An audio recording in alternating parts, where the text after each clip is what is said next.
Welcome back to the Muslims Down Under podcast. In our current series, we've been discussing topics related to social justice, and we've had a number of wonderful guests who have been sharing their knowledge with us and giving us practical advice on how to play our part in ensuring we act with justice within our societies. In today's episode, we also have another wonderful guest with us, Rita Markwell. Rita is the Australian Muslim Advocacy Networks legal policy and strategic advisor. This is a national body working to secure the physical and psychological safety of Australian Muslims through research and policy development.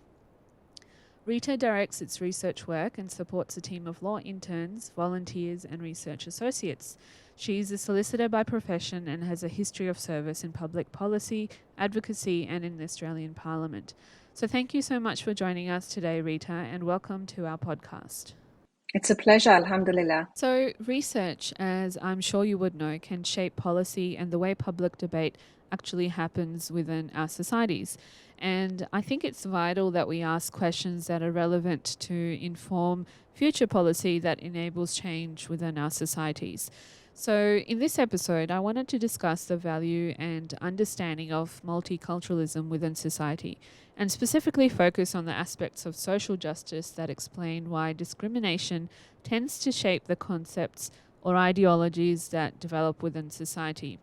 And, as you would be aware, there are many national level surveys conducted that aim to provide evidence for Australia's levels of things like cohesion and multiculturalism to show that things are improving. However, I think, unfortunately, many people still experience racism and discrimination even today. And the reasons can be multifaceted, but I think many people still experience this. So, maybe this is because those who aren't given a voice or are too maybe reluctant to share their experiences aren't actually acknowledged in these surveys. So do you think Australia truly enables multiculturalism, or do we just enjoy having, multicultural ideas? Do we really embrace this diversity and truly appreciate it and benefit from it? Look, that's a great question. And just before I start, I'd like to acknowledge that I'm speaking to you from the lands of the Jagera people here in Mianjin or Brisbane. And also just to make salam alaikum, everybody. So look, it's a great question. Although I think that I'm sort of now at the point of asking the question, what do we do about it? Because I think the reality is that racism is real. It's here. It's not actually. We don't really have any evidence that it's improving or going away. It's got a long history on this continent with First Nations peoples, the way they've been treated and continue to be treated. So I don't think there's,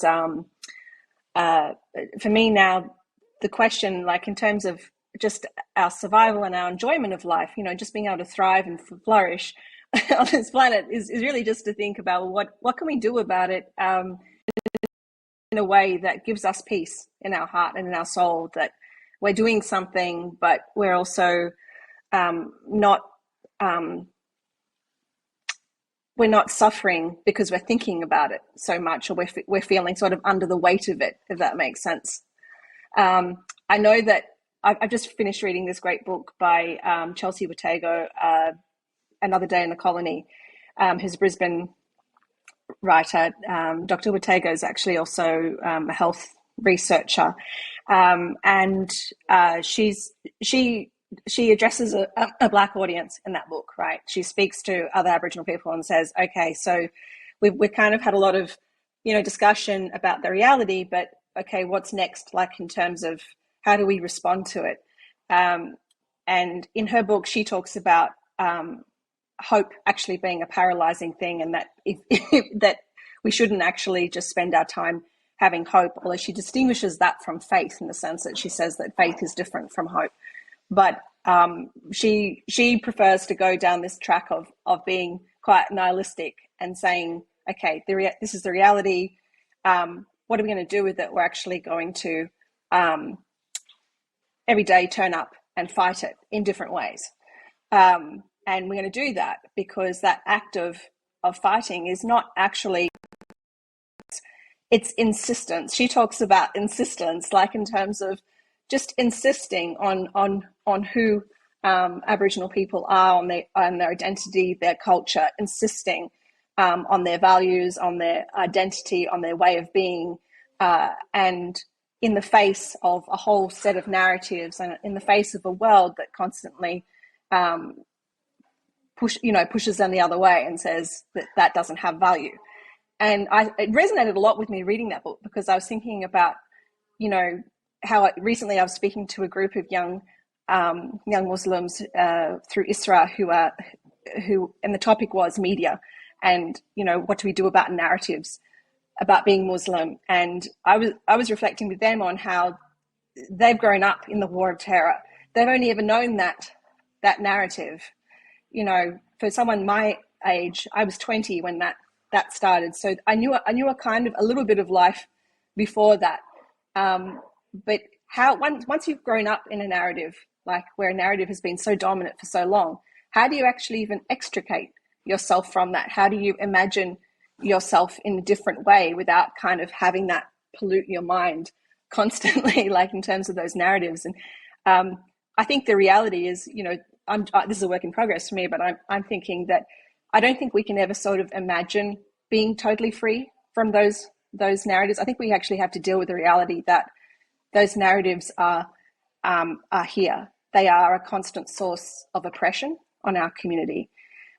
There's work that we can do to deal with the systemic drivers of those, which is a lot of our work is, around dealing with the law and the problems that are at the heart of there's some of these systemic drivers.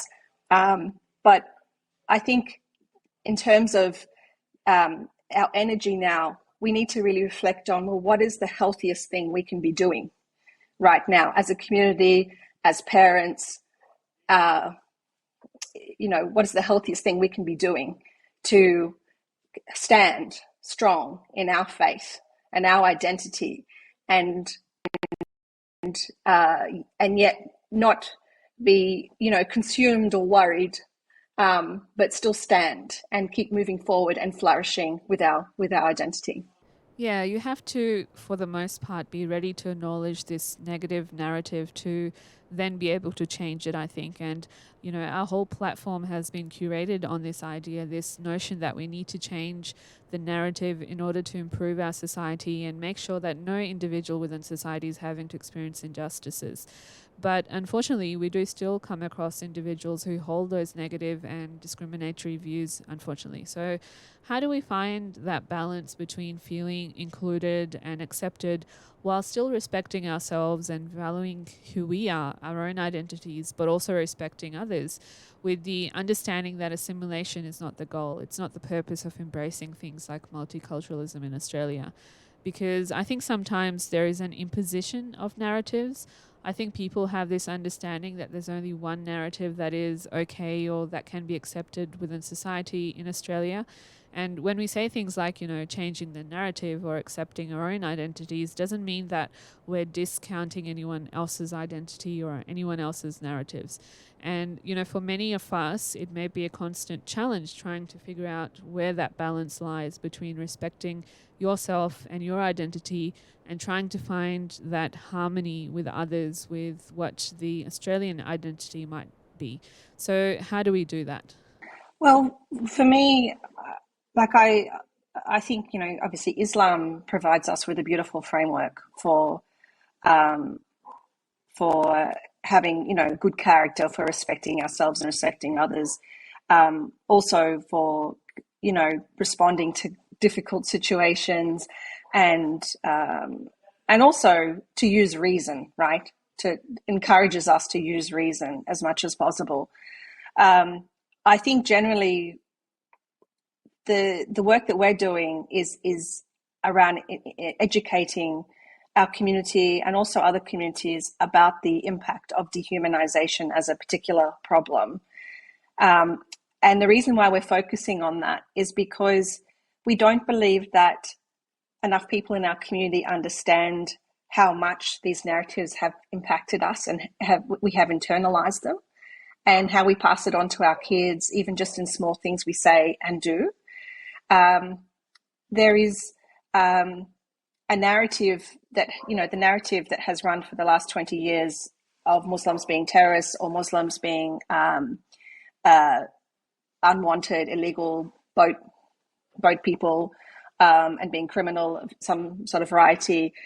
All of that has suggested that we lack human depth, that we don't have our own stories, that we act en masse, that we sort of have this collective mindset as Muslims, that we have these like innately subhuman qualities of being violent or barbaric or savage or not caring for our children, and that we lack independent thought and reason. And so a lot of these narratives have worked to dehumanize us to the broader public so that they will see war against Muslims and the killing of Muslims to be more acceptable, and also to create a veil over this threat of terrorism, which makes a threat much more terrifying when you don't truly understand it. And I think 20 years ago,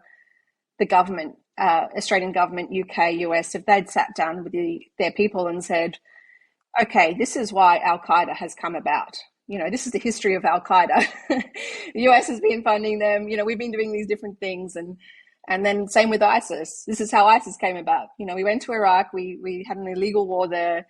There was a vacuum. ISIS came out. If we explained the political and ideological realities of these outfits, the fear of this monstrous threat would actually subside.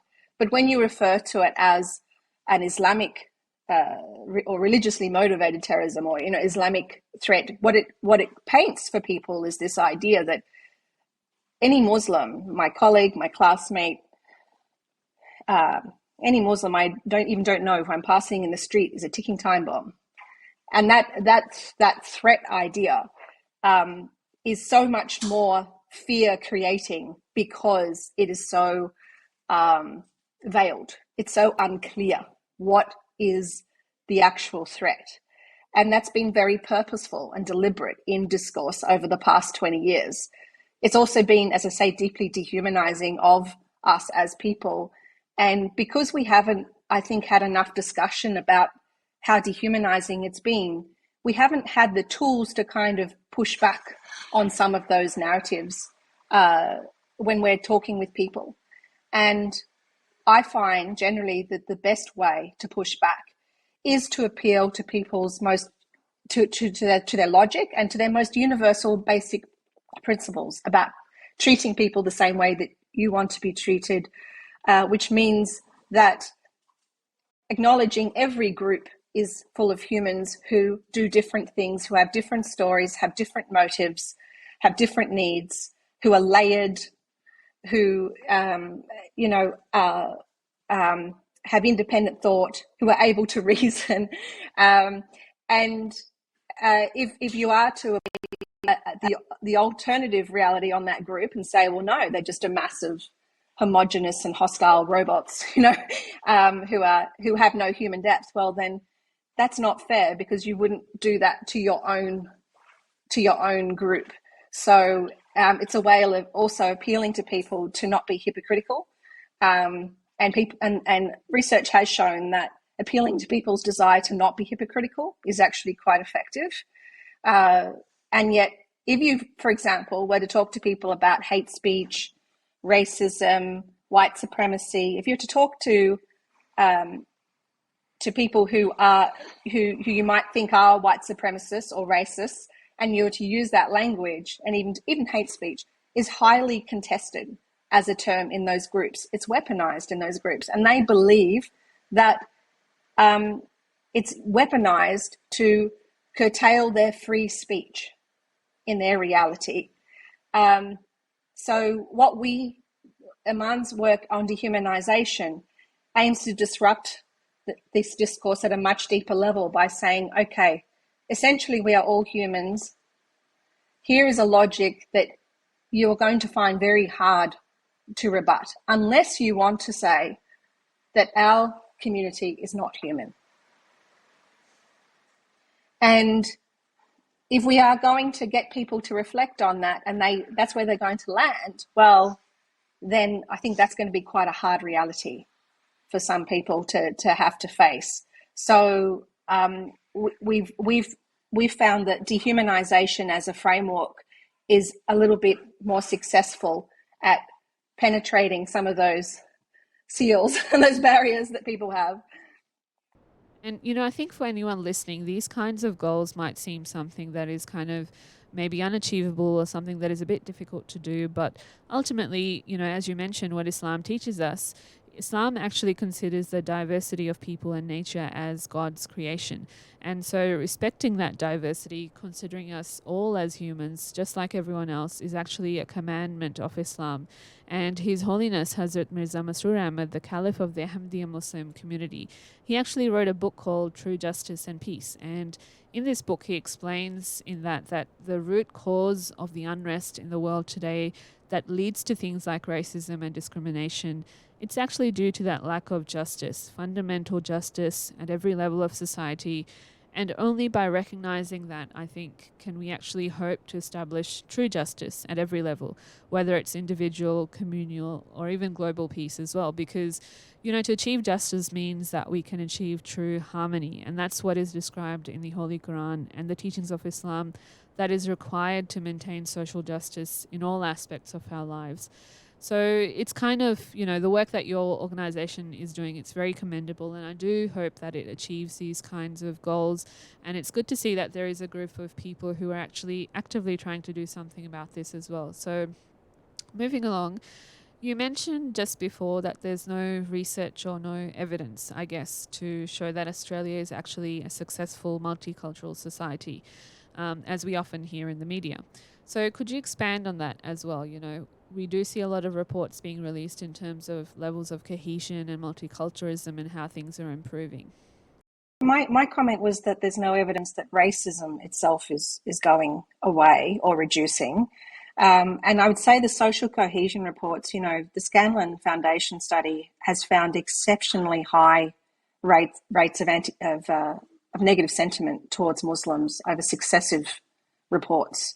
It's been, you know, somewhere between 35 and 40% of Australians having negative sentiment or distrust towards Muslims. And what's always shocked me looking at those reports is the reaction from the government and from people who are releasing the report, where it's like, oh yeah, things are generally getting better. You know, look at these other statistics which show that, you know, attitudes towards immigration are slightly improving.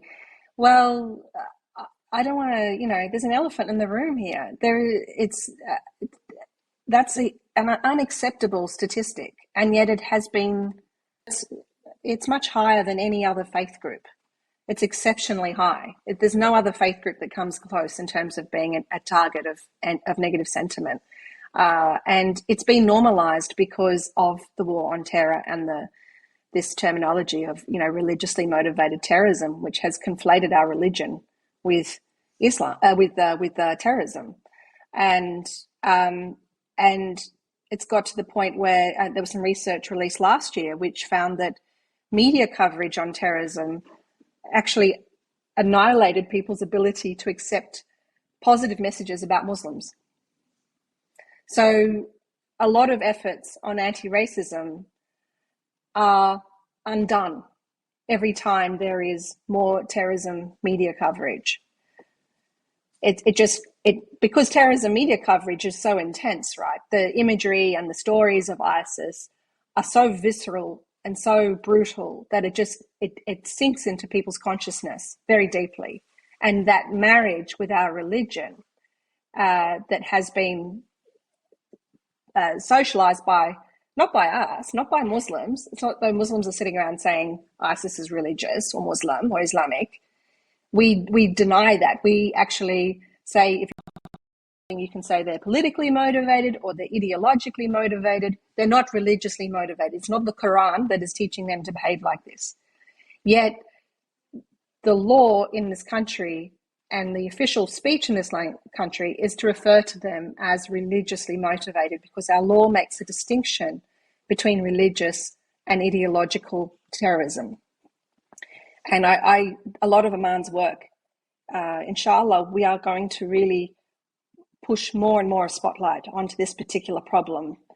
We believe that it's probably the most powerful, singularly most powerful problem for us as a community and for the Australian society, really. If 20 years ago, the Australian government and the UK, Australia followed the UK with this law, if a decision been made 20 years ago to refer to Al-Qaeda as ideologically motivated, and then ISIS as ideologically motivated, and to refer to ISIS ideology and Al-Qaeda ideology as opposed to Islam and as opposed to our religion, can you imagine how much the discourse would have been different and how that wouldn't have been wedded in people's minds? Now, unfortunately, every time there is media coverage, that conflation in people's minds brings up a very visceral response, and it is quite harmful to our efforts, our anti-racist efforts. So I think we have to deal with that very systemic driver in the law and ask the Australian government to remove the term religious from the terrorism definition and treat all terrorism as ideologically or politically motivated, and send a very strong signal to the Australian people that the time for this subtle messaging about the Muslim community is over. We actually stand together against violent ideology and terrorism, and we stand in support of all communities. Absolutely.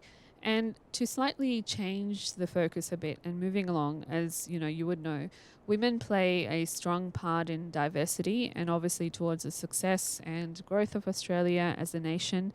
But I think the reality is that for women from these diverse backgrounds, we still continue to experience a lot of racism and discrimination, unfortunately. There's actually a study in 2021 that highlighted that more than 60% of women in Australia have experienced some form of discrimination in the workplace. And so there's a lot of diversity and inclusion policies which play, an important role in workplaces, but I think it's clear that many of them are simply not working. And often these kinds of measures are seen as like tick box exercises rather than actually enabling any kind of change, any vehicle to any kind of change. So in your view, what else can be done, nationally at the policy level, but also for everyday people who might be listening today? How can we play a role in enabling that kind of reform, both in practice and policy? Okay, well, look, I'll answer that question in two ways. One is a systemic answer and the other is a personal answer, right? So at a systemic level, I think we need data about the diversity of boards in not only in media, across corporate Australia, the public service, and I think even in Parliament, we need to know about diversity and patterns and trends of diversity to see how representative all of these institutions are. Law enforcement, another institution that I would love to see diversity data, just to give us a sense of the trend and of the reality. I think that won't be enough, obviously, but the other thing we need to consider is that people of colour need to be brought into leadership positions. It's an unfortunate reality that there are a lot of hidden criteria that are applied to people of colour when it comes to, shall we promote them, that are not always considered, I think, with white candidates. I think that, for example, the work of Media Diversity Australia in bringing together culturally and linguistically diverse journalists to, organise and to share notes and to also work with the news platforms to create pathways. I think that's going to be really, really important. And I think the way that Media Diversity Australia works is that, they are more of a honey approach in terms of encouragement rather than wielding a stick. But they will use research. They'll hold up research as a mirror to organisations, institutions, so they can, get this constant reminder of, okay, yeah, we're not doing that well, we need to improve. I think systemically, it's going to take some time. But it will happen, inshallah, because just because of the way the population is changing. And I think it will gradually start to change in some workplaces. At personal level, what I would say to people is it's really hard when you're working in an environment where you're the only person who's Muslim or a person of color, or you're one of a few, right? And you feel like this wall is there sometimes, and sometimes you feel like your career just has a limit on it. Like you're like, there's so far that I can dream of going, and then it's just not going to happen for me. The rest is just not for me, right? Because of who I am. And I certainly held that belief for many, many years, and I probably still do, to be honest. But I really, if I was talking to someone I love, right, to my children or to family or friends, I would be saying, don't hold that belief, because it's limiting, right? It's limiting on ourselves when we actually exclude ourselves and cut ourselves off and say, we can't dream for those positions, because I think ultimately we have to keep putting ourselves forward and being the trailblazers and finding avenues of support in toxic workplaces or workplaces where we may be feeling uncomfortable. We need to find ways to keep going and keep pushing, because it makes it easier for the next people coming through. And I think just in terms of, verbally proclaiming that, it's very easy to say than actually making that happen. It's quite hard. And even for myself, being born here and growing up here in Australia back in the day when I was going to school and high school, there wasn't a lot of diversity. There wasn't a lot of familiar faces, even, no one wearing a headscarf at school. And I used to, most often be the only one doing it, and it wasn't easy. It was very difficult. But I think my community, my family, my parents, they instilled in me an understanding of values that made me realize the importance of my own identity. And my faith taught me what that should look like. The founder of my community, the Promised Messiah, Hazrat Mirza Ghulam Ahmad, he explains that it was our job to make progress so that love, forgiveness, righteousness, peace, and reformation and kindness to humanity be spread across the world. And so, keeping that in mind, it has always helped me get through things. And, even now in academia, there is a hierarchy that is very difficult to navigate and to constantly have to prove yourself. It's very draining and challenging sometimes. And, I am the only Muslim woman in my immediate workplace, and I work within a wonderful supportive team that has always tried to encourage me to push myself and achieve bigger goals. However, overall, I think in the bigger scheme of things, it is very hard to climb that academic ladder. But in saying that, over the last few years of my career, I've also had so many other Muslim women reach out to me for various reasons, but mostly to seek that connection, that understanding, I guess, that we're all in this together. And even many women from different diverse backgrounds who might not be Muslim, they've approached me and they've probably experienced similar challenges where they just think that, they're not enough, or those bigger goals and climbing that professional ladder can actually be a reality for them. So I definitely resonate with your personal aspect to this, and it is definitely something we need to change in terms of changing the narrative for ourselves as well. Yeah. I think maybe if I could review what I just said before about what I would say to someone I love, maybe because I don't want to put pressure on people to do things that I personally don't want to do, right? In terms of feeling uncomfortable and unsafe. But, like I don't hijab. Inshallah, one day I'll, maybe get to that point. But throughout my career, in my mind, I knew that just my identity being Arab Muslim background, that things were just not meant for me. That because there would be assumptions made about my political beliefs and my there would be questions about, well, can we trust her? What's she going to say about these X, Y, and Z? As I say, the hidden criteria that is not applied to other people so much. But what I would say to people is your presence, your existence there is already powerful, right? It's because you're standing there, you are insisting on being there. That's powerful in itself. So I think you need to, I'll leave it there. Yes, absolutely. Do the work that you can to change those narratives and that way of thinking for future generations. As you've done a lot of work in this space, racism and discrimination and so forth, what are some of the challenges? And, you have shared some, but what are some of the challenges, but then also successes you've experienced, given your contribution and dedication to tackling this issue in Australia? Why does it matter so much for you? Um, I think it matters for me because probably some of the reasons are the same that it matters for everyone, but why it matters for everyone. But for me, it also matters because I am half Anglo, half Arab by background. So all the war and terror stuff always felt like literally an internalized war for me between parts of my own identity, where I wasn't able to just kind of exist and in any kind of sphere. But I would also say I became really politicized by witnessing the treatment of First Nations people in this country.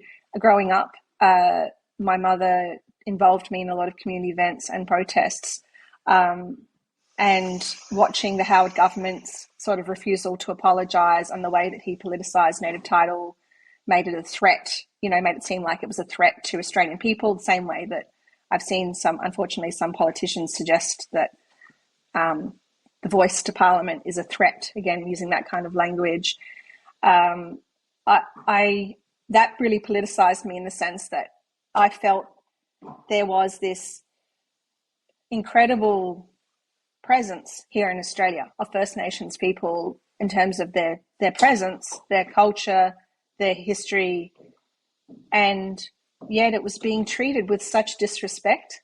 And then I went working in Parliament in the Indigenous Affairs area, which is just, I feel sick when I use the words Indigenous Affairs these days, which is sad. But it was such a difficult working environment because the entire office for the almost entirety of the time I was there was white, dealing with Indigenous affairs, except for me. And I was kind of, I'm in this sort of, ambiguous situation of being kind of white, but then white people were looking at me and going, what are you? You're not white. But so it was a very, very difficult situation because I felt this sickening kind of, I don't know, it just felt violent, and it felt wrong every day of my work, to the point where I had to leave because I was physically unwell in that job. And that really showed to me, I know it seems like a strong word, but it just feels like I felt a violence in Parliament, a violence about it. It felt violent. I don't know how else to describe it, but I felt unsafe and uncomfortable. And when I left, I thought, well, at least, not being Indigenous myself, it's not a reality that I have to live with constantly. I can choose to sort of dip in and out. That's the privilege of white privilege. But then immediately my attention began to turn to my Arab identity and the war on terror. And I realized that there was this bubbling, river and underneath all of it, which was about my identity and my love for my people and for my history and my children that would one day come, and their ability to live in freedom and to form their own identity and themselves without the violence of particular narratives and discourse. So I think that's where it sort of brought it all together. And then the Christchurch massacre happened, and really that was a turning point where I went, okay, that's it. I have to step in and, not just talk. Absolutely. And I think that was a turning point for many of us. Even though it happened in New Zealand, a lot of us experienced the after effects of it in Australia, most definitely. And I think, just to conclude, many of these problems that we face in today's society, it's because maybe we've forgotten, the true concept of human diversity and embracing true brotherhood or sisterhood. No matter who we are, where we come from, the Holy Quran actually describes mankind as one great brotherhood. And it has taught all of us to seek and win the pleasure of God Almighty through acts of kindness and justice towards everyone. The Prophet of Islam, peace and blessings of Allah be upon him, actually said that a person should desire for others whatever he desires for himself. And, if we keep that in our minds, no matter who we are, and then actively try and enable that within our lives, and also educate others through the work that we do in whichever sphere of society we are in, then, maybe one day we can move past these struggles, these challenges, and do something good for our future generations. Yeah, I mean, to me, I'm not sort of focusing my gaze on the day where one day we'll move past these struggles, because I'm not sure we ever will in our lifetimes. But for me, I think, I don't need hope, but I have faith, right? We have faith in Islam. And I just know that this process, like a lot of many groups throughout history that have been oppressed at a group level, it's a very slow process. It's a very gradual process, as one person described to me, like water moving through rocks, which takes tens of thousands of years or intergenerational, and it's just our job to do what we can and to speak the truth when we can, inshallah. Yeah, absolutely. So thank you so much for your time today and for joining us on our podcast, Rita. It has been an absolute pleasure sitting down today and speaking with you. Oh, it's a pleasure, and well done. For all the work that you guys have been doing to create that public presence for Islam where people can learn a different narrative. It's wonderful, mashallah. So well done. Thank you. Thank you to our listeners as well for joining us today on this episode of our podcast. We hope you've enjoyed listening and learned something new. As always, check out our website and social media pages for more content, or get in touch with us by sending us your feedback. Maybe you've got something to share in a blog, or even enjoy a coffee with one of our friendly volunteers all across Australia. Take that opportunity to ask questions you've always wanted to ask about Islam or Muslims. We're always here for you. Until next time, peace be upon you.